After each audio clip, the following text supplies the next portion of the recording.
Powered by the Montana Television Network.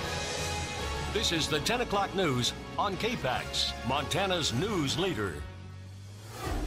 Good evening, I'm Kent Lutzen. We begin tonight in Flathead County, where the search continues for a backcountry skier who was missing near Big Mountain.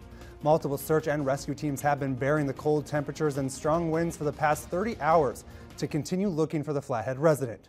Sheriff Chuck Curry says they received a call Saturday at around 2:30 reporting the skier did not return home from a backcountry excursion. The man was skiing alone and out of boundaries on a backcountry trail. Initially, North Valley Search and Rescue were active until 3 a.m. Saturday night. Flathead Search and Rescue joined in this morning, but Curry says weather conditions have made it challenging.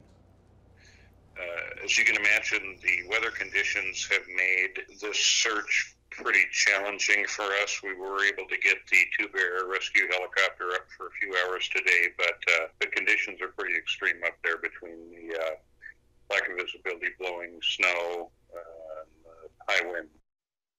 Curry says that they have identified the man but are not releasing his name yet, but we were told he is an experienced backcountry skier. Stay with KPAX and KAJ online for the latest, as this is an ongoing story. An avalanche warning is in effect for the west central Montana backcountry, and very dangerous avalanche conditions exist. The West Central Montana Avalanche Center added in their Sunday morning advisory that travel in and around avalanche terrain is not recommended and large human-triggered avalanches are likely. The avalanche warning is valid for 24 hours and will either be extended or terminated at 6 a.m. on Monday. This danger rating does not apply to operating ski areas and is the sole responsibility of the U.S. Forest Service.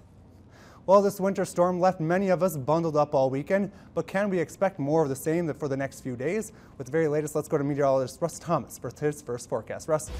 Kent, as expected, the focus has changed initially. Of course, it was a snowfall. Kent, I'm over here. Hey, come get me. At least put up the graphic. Can we do that? All right, well, I'll just tell you then we have the wind chill advisory in effect. I wish you could see it. There we go. Flathead, Mission Valley, 20 to 35 miles per wind chill, and this is, 20 to 35 below zero. Missoula, Bitterroot Valley, looking at temperatures anywhere from 0 to 20 below. And again, this is factoring that wind chill, so definitely very cold, dangerously cold out there. Something you want to watch out for as you're heading out, not just tonight, but tomorrow. This wind chill advisory is in effect until 1 p.m. And coming up in just a few minutes, we'll have more on your forecast. Delays tomorrow morning. Hot Springs schools will be having a 2-hour late start tomorrow, and the same goes for Charlotte schools, a 2-hour delay as well. If you are commuting tomorrow morning, many roads across western Montana are ice and snow covered. The Montana Department of Transportation was reporting several issues across the area as of Sunday morning, and emergency travel only was still being requested by the Flathead County Sheriff's Office. In Missoula, a multi-vehicle crash closed Madison Street Bridge for some time this afternoon. A jackknifed semi-truck was being reported on Interstate 90 near Garrison Junction. A semi-truck also blocked one lane of I-90 west near mile marker 15, so many slide-offs in the last 24 hours. Montana Highway Patrol troopers continue to help drivers. According to MHP, there were about 30 drivers needing assistance today. We continue our coverage of the Florida school shooting tonight. Many of the teen survivors say they're tired of waiting for adults to do something about gun control, so they announced a nationwide demonstration. It's called the March for Our Lives and will be held on March 24th. Adriana Diaz spoke to several students about what they hope to accomplish.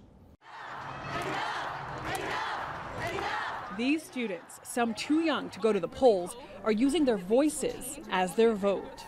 People that I know, people that I love have died. Teen after teen. This is a turning point in American history. Who survived Wednesday's shooting addressed this rally Saturday.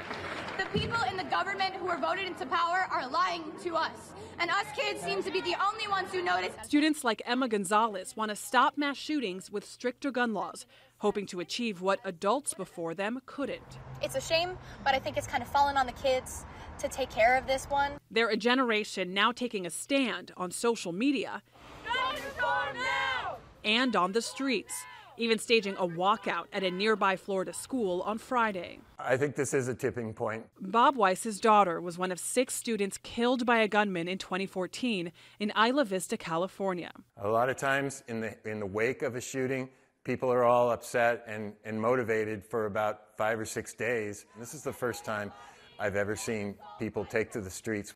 Millennials are the ones that are going to make the difference because we have so much information at our fingertips. We are relentless. We do not let things go. Why is a kid more relentless than an adult? Because an adult can be swayed by money, and kids are swayed by feelings. The student activists plan to use their time out of school to push their agenda forward. This week, they plan to go to the state capitol to deliver petitions calling for a ban on assault weapons. Adriana Diaz, CBS News, Parkland, Florida. 3 more victims of the shooting rampage in Parkland, Florida were buried today, including Scott Beagle, the geography teacher, being called a hero for his efforts to shield students from gunfire. In other national news, the president fired off a series of tweets about the Russia investigation today. Mr. Trump says the Obama administration should take some of the blame for Russia meddling in the 2016 presidential election. CBS's Errol Barnett has been traveling with the president and brings us this latest. In the flurry of tweets President Trump has sent since Friday's indictment of more than a dozen Russian nationals accused of trying to undermine confidence in U.S. democracy, not a single one is critical of the Kremlin. If it was the goal of Russia to create discord, they have succeeded, he wrote. They're laughing their expletives off in Moscow. The president was also critical of his national security advisor after he weighed in. And as you can see with the FBI indictment, the evidence is now really incontrovertible and available in the public domain. Mr. Trump responded, quote, General McMaster forgot to say that the results of the 2016 election were not impacted or changed. Americans are the victims of what Russia did. Not Republicans, not Democrats. All of us are victims. Republican Congressman Trey Gowdy. I've known all along that Russia tried to subvert our 2016 election, and they're going to do the same thing in 2020 and every election thereafter. The evidence is now overwhelming and unequivocal, and we need to move to protect ourselves from Russian interference. Democratic Congressman Adam Schiff acknowledged the previous administration should have done more. We couldn't get the Obama administration to acknowledge the Russian interference. They were very wary of appearing to be putting their hand on the scale in the election. But none of that is an excuse for this president to sit on his hands. Now, separate from the Russian indictments, there are new developments tonight in the special counsel's probe. After initially pleading not guilty to financial crimes and other charges, former Trump campaign aide Rick Gates is expected to enter a plea deal. That would make him the 3rd Trump campaign official to cooperate with Robert Mueller's investigation. Errol Barnett, CBS News, West Palm Beach, Florida. The indictment did not address whether anyone from the Trump campaign coordinated or worked with Russians. Special counsel Robert Mueller's broader investigation is ongoing. The teal door of the Uptown Diner will shut for the last time tonight. The iconic restaurant announced their closure on February 4th, and since then the retro-style eatery has been flooded with nostalgic customers. After 27 years of service, the diner is closing after steadily losing customers over the years. Some cite the new parking meters and the demolition and reconstruction of the Mercantile as possible reasons for the downturn. The restaurant was offering extra portions and large meals in an effort to get rid of all the food that they could. Though it's sad to see the popular restaurant close, employees are hopeful for new employment opportunities. Coming up after the break, meteorologist Russ Thomas will be back with a look at how long these colder temperatures are going to stay in northwestern Montana. Stay tuned.